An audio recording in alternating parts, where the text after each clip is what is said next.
জাহান্নামীদের আকার আকৃতি কেমন হবে? আপনি যদি শুনেন তাহলে অবাক হবেন। এত বড় আকৃতি আল্লাহ তাআলা তাদেরকে কেন দিয়েছেন?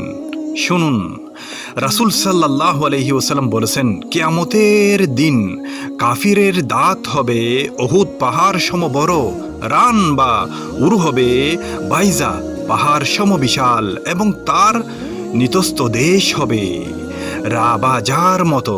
3 দিনের চলার পথের দূরত্ব পরিমাণ বিস্তৃত। রাসূল সাল্লাল্লাহু আলাইহি ওয়াসাল্লাম আরও বলেন, জাহান্নামীদের মধ্যে কাফিরের শরীরের চামড়া হবে 42 হাত মোটা, দাঁত হবে উহুদ পাহাড়ের সমান, এবং জাহান্নামে তার বসার স্থান হবে মক্কা মদিনার মধ্যবর্তী ব্যবধান পরিমাণ। জাহান্নামীদের এত বড় আকৃতি দেওয়ার কারণ হচ্ছে যাতে তারা পরিপূর্ণভাবে শাস্তি ভোগ করতে পারে। অবশ্যই জাহান্নামে সবাই যাবে না, শুধুমাত্র অহংকারী এবং আল্লাহকে অস্বীকারীরাই জাহান্নামে যাবে।